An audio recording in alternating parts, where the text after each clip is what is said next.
Hello दोस्तों, नमस्कार, राम राम, जय हिंद। मैं शुभम आप लोग का स्वागत करता हूं लर्न विद शुभम में।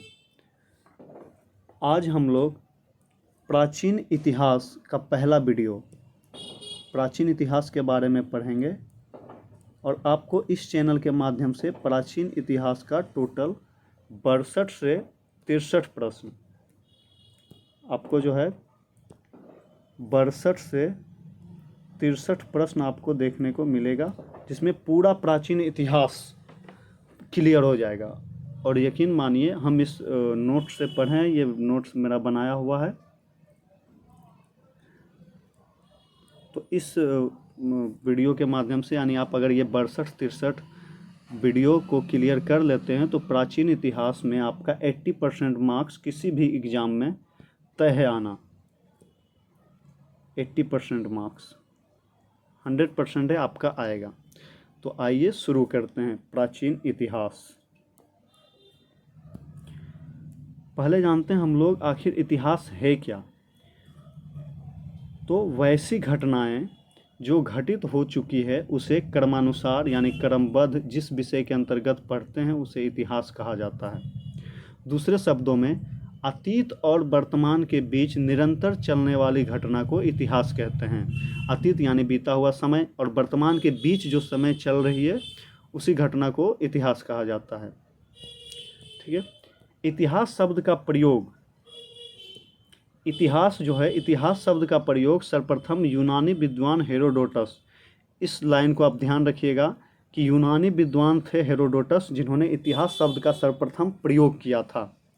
के द्वारा किया, इन्होंने ही इतिहास की प्रथम पुस्तक हिस्टोरिका इतिहास की प्रथम पुस्तक हिस्टोरिका की रचना हेरोडोटस ने किया था, जिस कारण हेरोडोटस को इतिहास का पिता कहा जाता है। तो याद रखिएगा, हेरोडोटस को जो है इतिहास का पिता कहा जाता है। हेरोडोटस को इतिहास का पिता इसलिए कहा जाता है कि उन्होंने जो है हिस्टोरिका नामक पुस्तक की रचना की है। अच्छा, और हेरोडोटस को इतिहास का पिता किसने कहा है? तो रोमन दार्शनिक थे, एक रोमन दार्शनिक सिसरो, इन्होंने हेरोडोटस को सर्वप्रथम जो है इतिहास का पिता की उपाधि प्रदान की। आगे देखते हैं। हेरोडोटस ने सर्वप्रथम पेलोपोनेशियन के युद्ध को क्रमानुसार लिखा था। पेलोपोनेशियन के युद्ध को क्रमानुसार किसने लिखा था? तो हेरोडोटस ने। हेरोडोटस को इतिहास का पिता कहा जाता है। अच्छा, इसके द्वारा जो प्रथम पुस्तक लिखा गया था सर्वप्रथम पेलोपोनेशियन के युद्ध को, जिसको क्रमानुसार लिखे थे ये। ठीक है। आगे देखते हैं। कैलेंडर।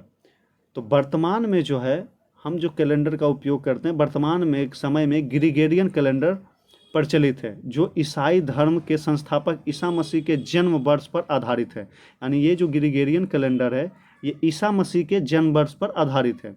ईसा मसीह के जन्म के पूर्व जो भी घटनाएं घटित हुई है उसे ईसवी पूर्व यानी बिफोर का मतलब होता है बिफोर क्राइस्ट के यानी कि ईसा मसीह। तो बिफोर क्राइस्ट यानी ईसा मसीह जन्म के पहले के अंतर्गत रखा जाता है,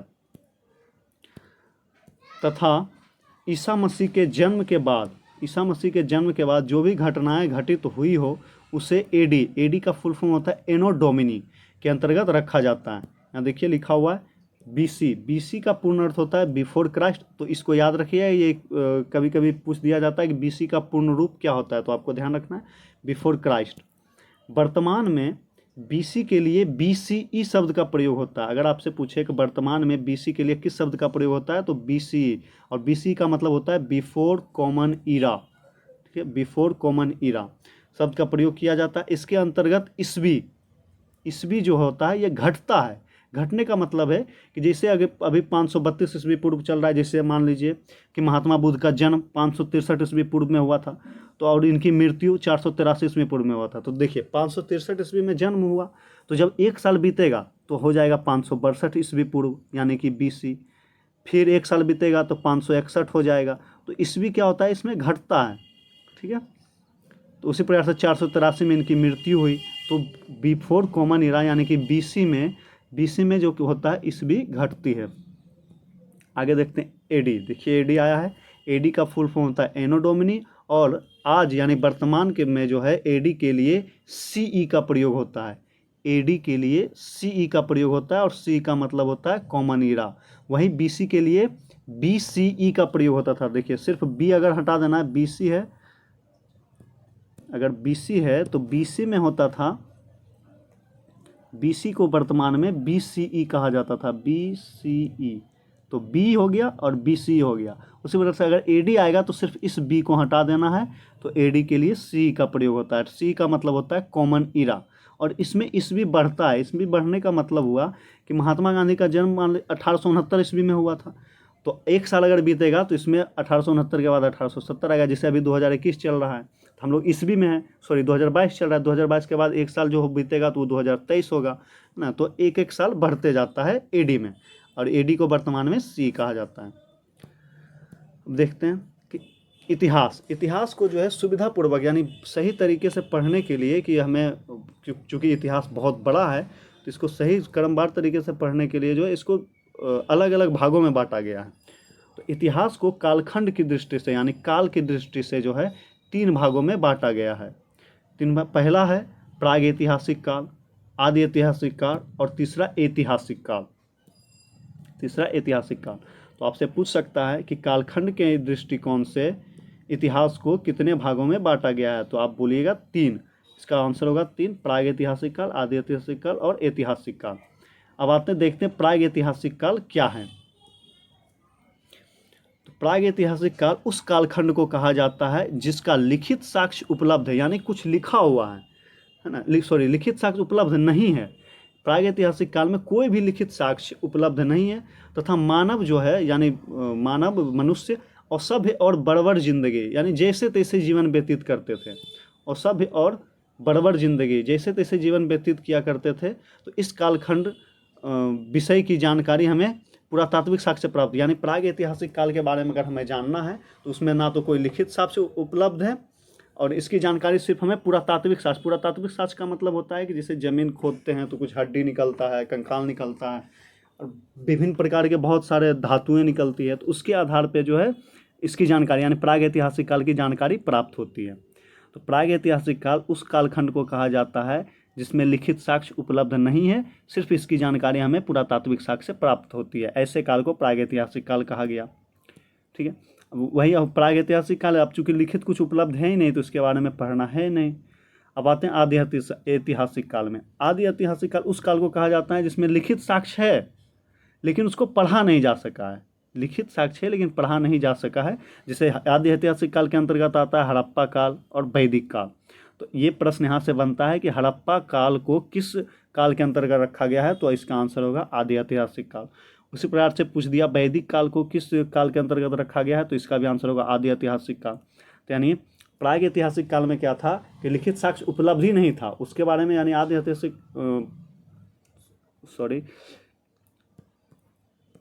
प्राग ऐतिहासिक काल के बारे में हमें लिखित साक्ष्य उपलब्ध नहीं हुआ है, सिर्फ जो है पुरातात्विक साक्ष्य के आधार पर उसके बारे में जानकारी प्राप्त होती थी। वहीं आदि ऐतिहासिक काल के बारे में जानकारी हमें पुरातात्विक साक्ष्य से भी प्राप्त होती है, लेकिन इसमें लिखा गया लिखित साक्ष्य है लेकिन इसको पढ़ नहीं पाया। उसी प्रकार से अगर ऐतिहासिक काल की बात करें तो ऐतिहासिक काल उस कालखंड को कहा जाता है जिसका लिखित साक्ष्य उपलब्ध है और उसे आसानी से पढ़ा भी जा सका है, और इसकी जानकारी में पुरातात्विक एवं साहित्यिक दोनों स्रोत से प्राप्त होती है। यानी अगर हमें जानना हो ऐतिहासिक काल के बारे में तो पुरातात्विक साक्ष्य तो है ही, साथ ही साथ साहित्य भी मिला है, और इसके अंतर्गत आपको जैन धर्म, बौद्ध धर्म अर्थात महावीर स्वामी, महात्मा बुद्ध के बारे में जानकारी प्राप्त होती है। ठीक है, तो इसे आप पूरा ध्यान रखिएगा। आज आपका जो है ऐतिहासिक काल आगे हम पढ़ेंगे कि हड़प्पा काल। तो हड़प्पा काल टोटल 10 पेज का है ना, यानी 20, तो उसमें कुछ क्लास लगेगा, तो आप ध्यान रखिएगा। फिर देखिए इसके बाद ये सब करने के बाद हम आपको लुसेंट का ऑब्जेक्टिव करवाएंगे, अब उसमें देखिएगा कि लगभग प्रश्न बन जाते हैं। तो अगर आपको वीडियो अच्छा लगा हो तो लाइक और सब्सक्राइब चैनल कर लें ताकि आपके पास जब हम वीडियो डालें तो पहुंच जाए। आज से मिशन है 63 दिन का। 63 दिन में जो है आपका पूरा प्राचीन इतिहास 63 से 65 दिन में पूरा प्राचीन इतिहास खत्म होगा, और इसी चैनल पे आपको मध्यकालीन इतिहास और आधुनिक इतिहास के बारे में भी वीडियो आता रहेगा। तो चैनल को सब्सक्राइब करना ना भूलें अगर आपको क्लियर करना है प्राचीन इतिहास। तो वीडियो देखने के लिए धन्यवाद। मिलते हैं नेक्स्ट वीडियो में। टेक केयर, अपना ख्याल रखिएगा और